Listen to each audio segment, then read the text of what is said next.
नमस्कार दोस्तों, स्वागत है आपका अपने चैनल मिस्टर एसबी कॉलेज पर। जी हाँ दोस्तों, आइए आज के आउटसोर्सिंग कच्चे क्रम से जुड़ी कुछ खबरों को जल्दी से जान लेते हैं, कहाँ से क्या खबर आई। तो सबसे पहले दोस्तों आज शुरुआत कर लेते हैं यहाँ पर अम्बाला भास्कर से।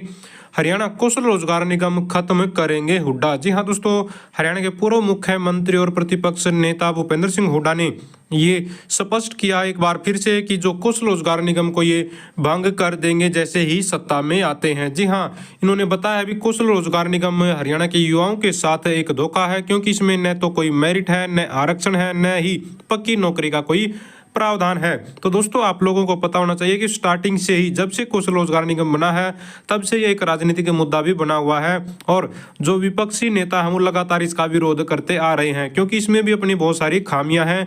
कौशल रोजगार निगम में भी जाने के बाद बहुत सारे कर्मचारी सैलरी को लेकर परेशान रहते हैं। आगे बढ़ते हैं, यहाँ पर देख लीजिए नारनौल से अपडेट है। साथियों, नौकरी लगवाने के नाम पर 3 युवकों से 6 लाख रुपए की ठगी हो गई है, नकली ज्वाइनिंग लेटर थमाया, मामला दर्ज। तो इस तरह की जो अपडेट है, जो खबरें हैं वो समय समय पर आती रहती हैं। एक बार फिर से ये खबर आ गई है, 3 युवकों से कौशल रोजगार निगम में नौकरी लगवाने, पक्की नौकरी लगवाने के नाम पर 6 लाख रुपए की ठगी हो गई है। अब सबसे पहली बात तो यह है कि कौशल रोजगार निगम किसी प्रकार की पक्की नौकरी नहीं देता। अगर जानकारी होती तो शायद ये चीजें नहीं होती। तो जो कौशल रोजगार निगम है पक्की नौकरी किसी भी रूप में उपलब्ध नहीं करवाता है, प्रोवाइड नहीं करवाता है। जबकि कौशल रोजगार निगम में यहाँ पर 3 युवक हैं जो अलग अलग गांव से संबंध रखते हैं। 2 युवक किसी एक गांव से और एक अकेला किसी और गांव से संबंध रखते हैं। और जब इन्होंने जो है पुलिस से शिकायत की तो पुलिस ने यहाँ पर इनका मामला दर्ज करने से मना कर दिया। बाद में इन्होंने एसपी साहब से जो है गुजारिश की, उसके बाद इनका जो है मामला दर्ज किया गया। तो यहाँ पर कौशल रोजगार निगम के नाम पर लगातार ठगी के मामले सामने आ रहे हैं। जजर से अपडेट ले लेते हैं। कल करनाल में मुख्यमंत्री आवास का घेराव करने की दी चेतावनी। तो कल मुख्यमंत्री आवास का घेराव करने की चेतावनी दी जा रही है। लंबित मांगों को लेकर एनएचएम कर्मचारी ने दिखाई एकजुटता। तो एनएचएम कर्मचारी भी पिछले कई दिन से लगातार प्रदर्शन कर रहे हैं, ज्ञापन सौंप रहे हैं, लेकिन आप लोगों को पता है प्रदर्शनों का, ज्ञापनों का ज्यादा असर होता हुआ कई बार नजर नहीं आता। यहीं पर करनाल में ही आप लोग देख पा रहे हैं, पीडब्ल्यूडी मैकेनिकल कर्मचारी भी नाराज हैं। बोले 25 को जन स्वास्थ्य मंत्री व 6 अगस्त को सिंचाई मंत्री व 22 को सीएम आवास का करेंगे घेराव। तो ये भी सीधा मंत्रियों के आवास तक पहुंचने का प्रयास करेंगे, अपनी मांग सीधे पहुंचाने का प्रयास करेंगे। तो कल यहाँ पर एनएचएम कर्मचारी जो है प्रयास करेंगे भाई जो है मुख्यमंत्री आवास का घेराव किया जाए। इसके बाद यहाँ पर देख लेते हैं, ग्रामीण चौकीदारों के शिष्टमंडल ने मांगों को लेकर मुख्यमंत्री के मुख्य प्रधान सचिव से की है मुलाकात। तो दोस्तों इन्होंने जो है पद यात्रा अपनी स्टार्ट की हुई थी, जो ग्रामीण चौकीदार है कुरुक्षेत्र से लेकर दिल्ली पीएम आवास तक। लेकिन आप लोगों को पता है भाई, हमने कल अपडेट दी थी, जो है उसको रास्ते में ही इनकी पदयात्रा को रोक दिया गया था। सोनीपत में जब ये पहुंचे थे तो वहां पर इनको आश्वासन दिया गया जल्द ही जो है आपकी मुलाकात करवाई जाएगी मुख्यमंत्री कार्यालय में। तो अब इनकी जो है प्रधान सचिव जो राजेश खुल्लर जी है उनसे मुलाकात की इन्होंने, और जो है इनकी जो सारी की सारी मांगे उनके सामने रखी गई। इन्होंने बताया भी जो ग्रामीण चौकीदार हैं वो 24 घंटे ड्यूटी करते हैं, इसलिए इनको कच्चे कर्मचारियों के नहीं बल्कि पक्के कर्मचारियों वाली पॉलिसी में शामिल किया जाए और एक सरकारी कर्मचारी का दर्जा दिया जाए, मानदेय में वृद्धि की जाए और सभी मांगे पूरी करवाने के लिए आश्वासन इनको दिया गया है। तो देखते हैं, आश्वासन तो लगातार मिलते ही रहते हैं, लेकिन सबसे मुख्य जो मांग है वो है कर्मचारियों को पक्के कर्मचारी का दर्जा देना। कच्चे कर्मचारी के रूप में तो बहुत साल से ये काम कर ही रहे हैं। और जो है हालांकि आप लोगों को पता होगा भी कुछ दिन पहले ही जो है ग्रामीण चौकीदारों का जो मानदेय कुछ बढ़ाया गया था, 11,000 के आसपास कर दिया गया था, जो पहले 7,000 के आसपास था। लेकिन सबसे प्रमुख मांग दोस्तों एक ही है कि नौकरी को सुरक्षित किया जाए। डबवाली से अपडेट ले लेते हैं। बैठक में अनेक मांगों पर बनी सहमति। जी हाँ दोस्तों, यूनियन की वार्ता कमेटी ने की है प्रबंधन निदेशक से विस्तृत एजेंडा मीटिंग। तो all Haryana power corporation worker union की दोस्तों मीटिंग हुई है, जिसमें कच्चे और पक्के, जी हाँ कच्चे और पक्के दोनों प्रकार के कर्मचारियों की जो है 15 मांगों को लेकर इसमें मीटिंग में जो है बातचीत की गई, जिसमें इन्होंने बताया कि जो आउटसोर्सिंग पॉलिसी पार्ट 2 के कर्मचारी हैं उनको कौशल रोजगार निगम से बाहर निकलवाने का प्रयास ये करेंगे। यानी कि आउटसोर्सिंग पॉलिसी पार्ट 2 के कर्मचारी इसमें शामिल नहीं होना चाहते कौशल रोजगार निगम में। दूसरा, यहाँ पर बिजली निगम में कर्मचारी कौशल रोजगार निगम से लेने की बजाय विभाग स्वयं ले, ठीक है, यानी कि कौशल रोजगार निगम के तहत कर्मचारी ना लगाए जाएं बिजली विभाग में। इनका प्रयास ये रहेगा कि जो है विभाग डायरेक्ट भर्ती करे, अगर कच्चे भी भर्ती करने। दुर्घटना बीमा की इन्होंने प्रमुखता से मांग उठाई है, क्योंकि बिजली कर्मचारियों का जो काम है जोखिम भरा होता है। पानीपत से अपडेट है, संपदा अधिकारी से बातचीत के बाद सफाई कर्मचारियों ने किया है धरना समाप्त। तो दोस्तों इन्होंने यहाँ पर धरना समाप्त कर दिया है। कर्मचारियों की परेशानी थी जो उसको यहाँ पर सोल्यूशन की तरफ बढ़ा दिया गया है। जी हाँ, बताया गया है पिछले वर्ष हटाए गए 45 सफाई कर्मचारियों को लगाने के लिए टेंडर लगा दिया गया है। 22 जुलाई को खोला जाएगा और 25 जुलाई को आपको सिफारिश सहित प्रशासक रोहतक को अप्रूवल के लिए भेज कर आपको जो है लेटर दे दिया जाएगा, इसलिए धरना समाप्त कर दिया गया है। तो कर्मचारी यहाँ पर जो है संतुष्ट नजर आए और संतुष्ट के बाद इन्होंने जो है धरना समाप्त कर दिया। हालांकि इन्होंने बोल दिया है अगर इनकी मांगों को समय रहते पूरा नहीं किया गया तो ये प्रदर्शन को दोबारा से स्टार्ट कर देंगे।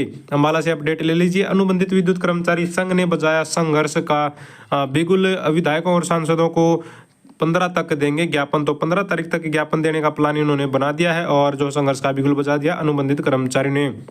संगठन की मुख्य मांग है सरकार द्वारा रेगुलराइजेशन पॉलिसी बनाई जाए। तो पक्का करने की पॉलिसी की मांग दोस्तों अनुबंधित विद्युत कर्मचारी संघ कर रहा है, जिसमें बिजली निगम के सभी कर्मचारियों को शामिल किया जाए। तो सभी प्रकार के कर्मचारियों को इसमें शामिल करने की मांग की गई है। बिजली निगम में जितने भी प्रकार के कर्मचारी लगे हुए हैं, कच्चे कर्मचारी, कल हमने जो अपडेट दी थी एजुकेशन डिपार्टमेंट में सभी प्रकार के कच्चे कर्मचारी जानकारी मांगी, उसमें भी बहुत सारे कर्मचारी साथी है जो वो कंफ्यूज थे। उसमें बोला मैंने कहा भी जो एजुकेशन डिपार्टमेंट के जितने भी सभी प्रकार के कच्चे कर्मचारी हैं, लेकिन बहुत सारे साथी जो कमेंट कर रहे थे कि ये सिर्फ एजुकेशन डिपार्टमेंट के हैं, सभी प्रकार के कच्चे कर्मचारी नहीं। अरे हम सिर्फ एजुकेशन डिपार्टमेंट के कच्चे कर्मचारियों की बात करें, न कि सभी विभागों के सभी प्रकार के कर्मचारी। तो वो एजुकेशन डिपार्टमेंट का लेटर था साथियों, ठीक है। तो थोड़ा सा कंफ्यूजन अगर हो जाता है तो कमेंट बॉक्स में आप लोग पूछ सकते हैं क्या बात वो चल रही है। ऐसी कोई परेशानी नहीं है, हम कोशिश करते हैं सवालों का जवाब देने की। आगे देख लीजिए, यहाँ पर करनाल से साथियों अपडेट आई हुई है। कंप्यूटर लैब सहायक वेलफेयर 13 को कर्ण पार्क में इकट्ठा हो करेंगे प्रदर्शन।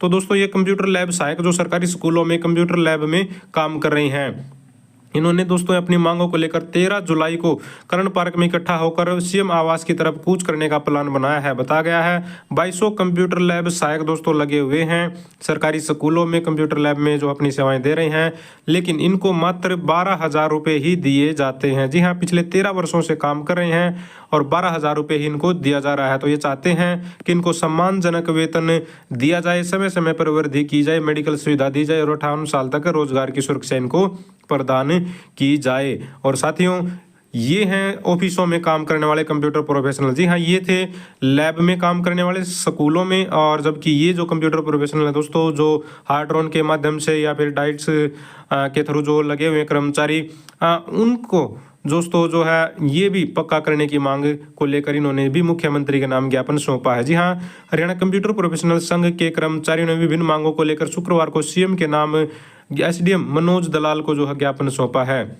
बताया गया है 2768 कर्मचारियों को बायोलॉजी का लाभ देने के लिए मुख्य प्रधान सचिव द्वारा स्वीकृति प्रदान की गई थी, लेकिन आज तक इलेक्ट्रॉनिक और सूचना प्रौद्योगिकी विभाग द्वारा कोई परिपत्र जारी नहीं किया गया। यानी कि क्या होता है, जब उम्मीद सी जगती है भाई, कोई लेटर जारी हो जाता है, कोई जो है आश्वासन दे दिया जाता है, तो वो लेटर भी लेटर ही बनकर रह जाता है, कागजों में दबा रह जाता है। आश्वासन तो आश्वासन रहता ही है, जब उम्मीद होती है, जब लेटर जारी हो जाता है तो थोड़ी उम्मीद ज़्यादा बढ़ जाती है, लेकिन कई बार वो लेटर भी दबे के दबे रह जाते हैं। तो यहाँ पर भी आप लोग देख पाएंगे इन्होंने भी रेगुलराइजेशन पॉलिसी बनाकर जल्द से जल्द पक्का करने की मांग इन्होंने की है। 58 साल तक इनकी नौकरी को सुरक्षित करने की मांग इन्होंने दोहराई है।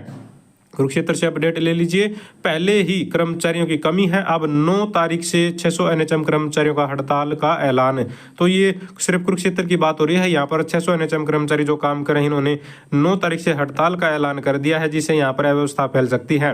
विभाग में लगभग 600 एनएचएम कर्मचारी हैं जो अलग अलग तरह की नौकरियां यहाँ पर कर रहे हैं, अलग अलग पोस्टों पर काम कर रहे हैं। आप लोगों को बता दें पिछले 10-12 दिन से लगातार एनएचएम कर्मचारी प्रदर्शन कर रहे हैं 1 घंटे का, और ज्ञापन भी सौंप रहे हैं अलग अलग अधिकारियों को, लेकिन जस की तस हैं समस्याएं और सुनवाई नहीं हुई है। तो अब इन्होंने यहाँ पर हड़ताल का और ऐलान कर दिया है। सोनीपत से ले लेते हैं लास्ट में, अधीक्षक अभियंता और डीसी को ज्ञापन सौंपकर बिजली निगम के अनुबंधित कर्मचारी ने पक्का करने की मांग की है। तो यहाँ पर भी बिजली अनुबंधित कर्मचारियों ने डीसी को भी और अधीक्षक अभियंता को भी ज्ञापन सौंपा है और पक्का करने की मांग ये कर रहे हैं। तो रेगुलराइजेशन पॉलिसी बनाने का काफ़ी ज़्यादा दबाव है फिलहाल सरकार पर, बाकी सरकार के ऊपर है भाई इस दबाव को कैसे लेती है, कर्मचारी मांगों को कैसे लेती है, तो आने वाला समय ही वो बताएगा। तो दोस्तों ये थी सारी की सारी आज की आउटसोर्सिंग कच्चे कर्मचारी जुड़ी खबरें। अगर आप भी चाहते हैं हरियाणा में एजुकेशन से रिलेटेड कच्चे कर्मचारी जुड़ी खबरें समय पर पाना, तो चैनल को जरूर सब्सक्राइब करें, वीडियो को लाइक करें, दोस्तों के साथ शेयर करें। Thank you very much.